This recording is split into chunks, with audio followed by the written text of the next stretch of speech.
everyone, how you doing today? It's me, David, coming to you from the Beatles Corner. We're collecting the Beatles 101.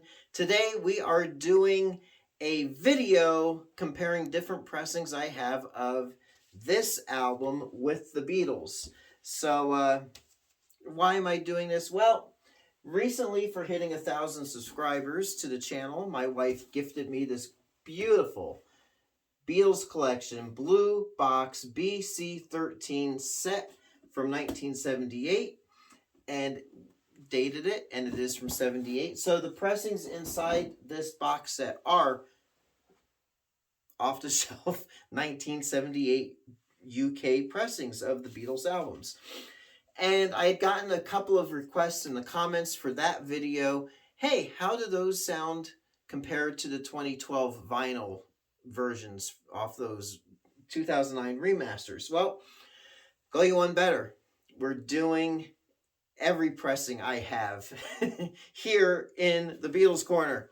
So we are going to be going through, actually what I'll do is I'll tell you a little bit about each one as I hold it up. This is from the BC13 box set, UK pressing -2-4 matrix number. So matrix numbers, I hope you know what those are. They're in the run-out grooves, and it tells you basically what pressing version you have of an album. Then we've got my early 1980s, I'd say early to mid 80s pressing from Holland, and this is their matrix number. I'll just say a -1-1 and a -2-Y pressing. Again, from Holland. I've had this. I'm the original owner of it. Had that ever since mid-80s. Then we've got the German pressing from Germany on the Odeon label. And this is, I would say, a mid-70s pressing. It has the 1C062 matrix number on it. So, which is interesting because the Holland pressing has a 1A062 matrix number on it. So you would think they should sound identical. They should be identical pressings, but they're not. And that one was an A1B1 German pressing. So, you know, even though it's from maybe the mid-70s going into the 80s, they're still using the original stampers or the original mixes that they used. And then the 2012 digitally remastered vinyl version. So let's see what we got. And we're going to go, let me sort through these the way I think they should be. And they already are. So let's go to number 4. And these, so I judge these just based on my ears. No special waveform equipment or software or special doodads. Just me, my stereo, and my ears. However good or bad they are. So this is what I got, and this is in the order of my preference of sound quality. So, we are going to go with, number 4 is kind of a toss-up for me. But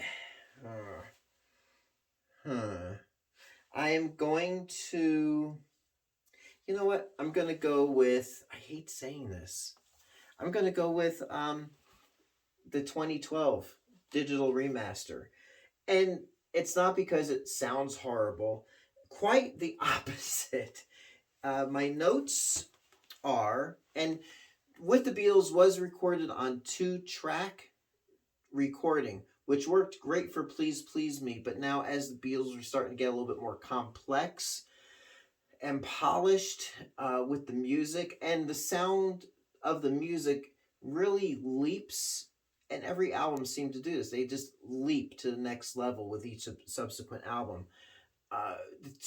Maybe it's just the limitations of 2-track equipment.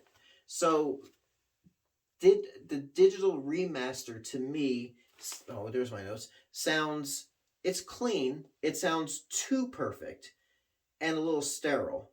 And like on the Please Please Me album, I think maybe because it was on 2-track, that the the folks who did the digital remaster for vinyl tried to make it, how do I say it? They tried to make it sound maybe a little bit more modern, but I noticed like each instrument and each instrument and the voices kind of just stands out on it on their own, and it doesn't feel like it melds really well.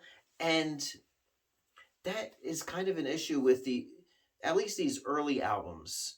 And I know it's similar with A Hard Day's Night, Please Please Me, just based on memory, where it just sounds a bit too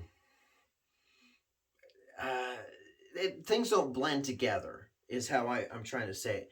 It doesn't sound bad. It's a decent sounding copy of this album. To me, it's not the greatest. I mean, it comes in last.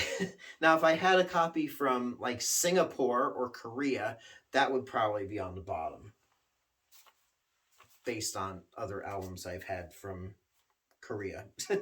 So the next one is going to be the German with the Beatles. And my notes on this are that it's a little subdued. It's not as, bright and as natural as the other two analog pressings that I've listened to and that I have. It sounds a little flat. The highlight for me on this German pressing is that you have a hi-hat intro on the song All My Loving that you don't get really with any of the other pressings from other countries. So, and I'll do it for you. Okay, it goes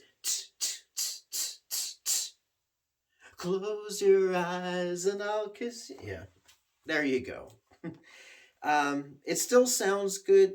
Again, it's just a little flat sounding compared to the others. My number two, I should go with number one. Well, number one's going to be the UK version, okay? The UK pressing from 78. It sounds live. There's a lot of energy. It has a very warm and clean sound to it.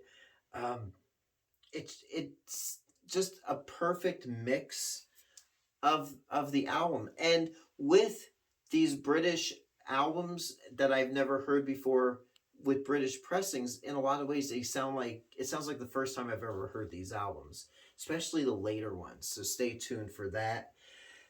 So that's the British, and then that leaves the Holland pressing from 84. I'm saying 84.